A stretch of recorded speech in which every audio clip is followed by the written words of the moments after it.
जी।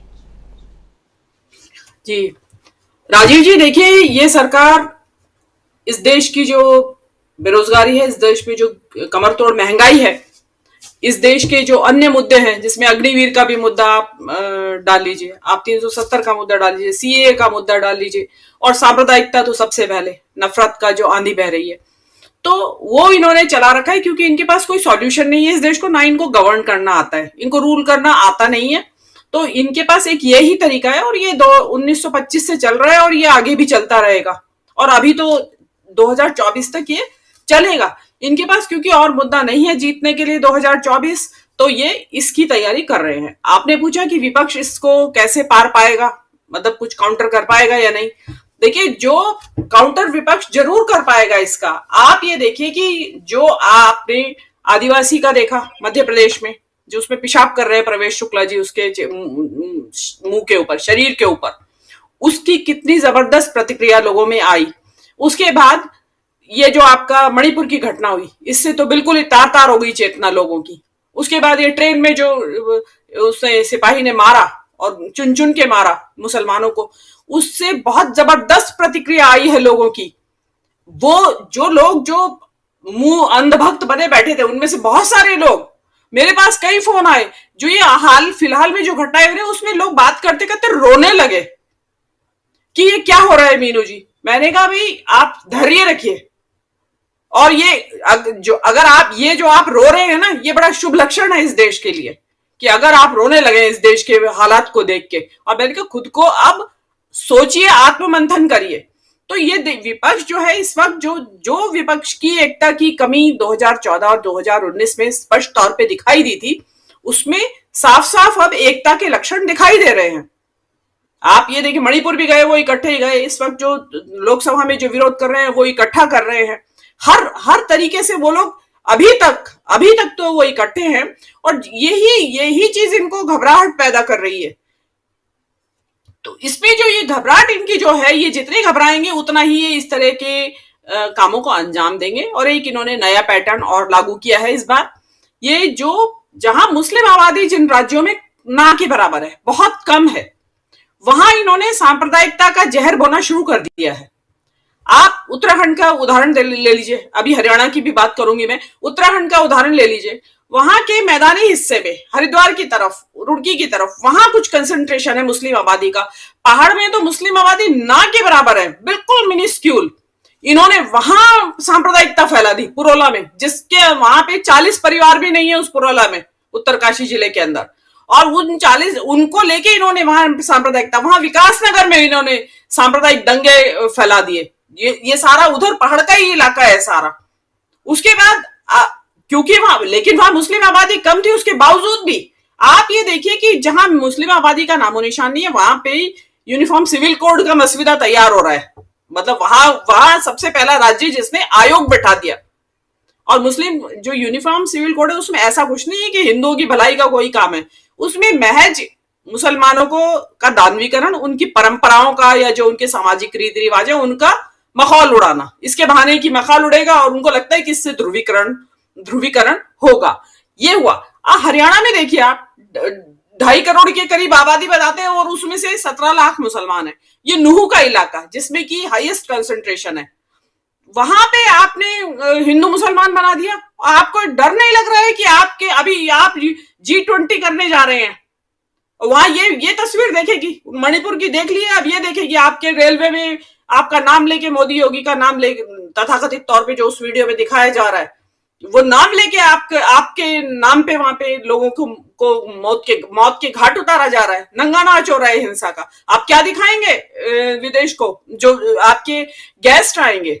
और ये जो नूह की हिंसा है राजीव जी, मेरा हरियाणा से एक नाता है, और मैंने उस इलाके में, साउथ हरियाणा में बहुत लंबा समय गुजारा है।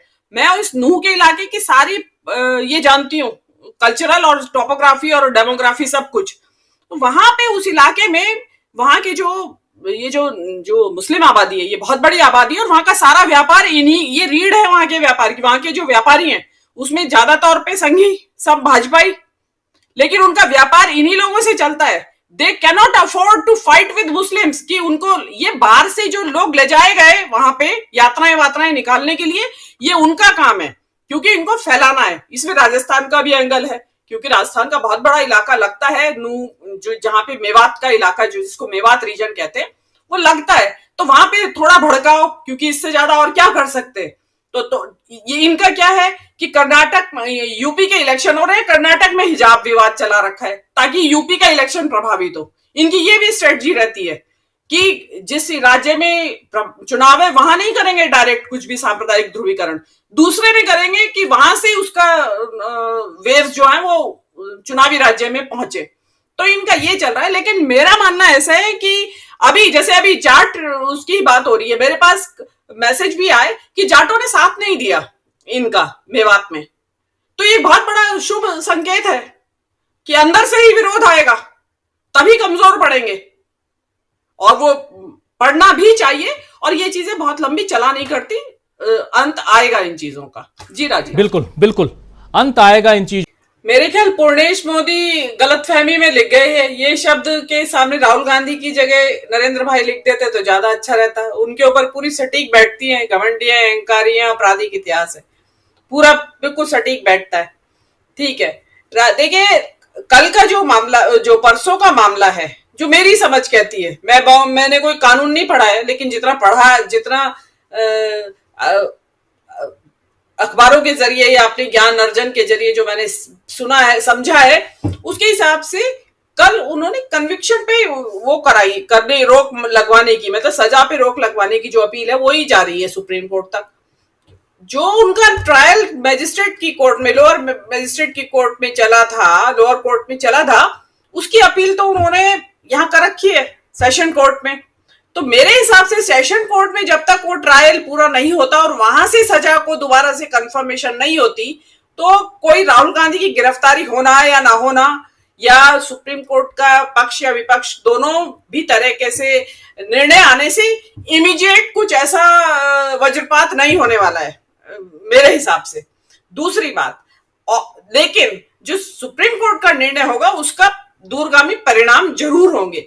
उसमें दोनों स्थितियों में देखिए, राहुल गांधी के पक्ष में फैसला जाता है तो ये समझ लीजिए 2024 का आधा युद्ध जीत लिया विपक्ष ने और कांग्रेस ने खासकर, और कांग्रेस निर्विवाद एक लीडर के रूप में लीड करेगी, जो भी सरकार बनेगी, कोलिशन की बने या जैसे भी बने।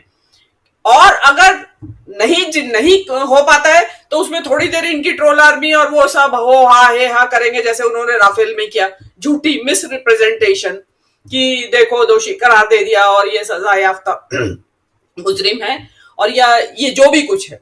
लेकिन मुझे इस चीज की उम्मीद कम है। देखिए, राहुल गांधी दोनों स्थितियों में इसमें एक तरीके से उनके पक्ष में है, ये दोनों ही स्थितियां। और राहुल गांधी का देखिए, हम भारत जोड़ो यात्रा की बार बार बात कर रहे हैं, राहुल गांधी की भारत जोड़ो यात्रा अभी भी समाप्त नहीं हुई है, वो किश्तों में चल रही है लगातार। जब से राहुल गांधी जनवरी में खत्म हुई यात्रा, उसके बाद से लगातार वो चले जा रही है। अभी कल ही आपने देखा आजादपुर मंडी गए वो उस जो वीडियो जो एक टीवी चैनल ने दिखाया, ये यूट्यूब चैनल ने दिखाया था, जिसमें कि वो सब्जी वाला बेबसी अपनी जाहिर करते हुए रो पड़ता है, तो उसी से मूव्ड थे राहुल गांधी, और इसीलिए वो एक्चुअली हालात देखने गए थे सब्जी मंडी के। सिंबॉलिक उनकी एक विजिट थी, तो वो अभी तक चल रहा है। और देखिए, राहुल गांधी एक अकेले ऐसे नेता हैं जो संघ की विचारधारा के ऊपर लगातार हमलावर है। एक अकेले नेता है पूरे विपक्ष में, एक अकेले नेता है जो मणिपुर गए थे सबसे पहले।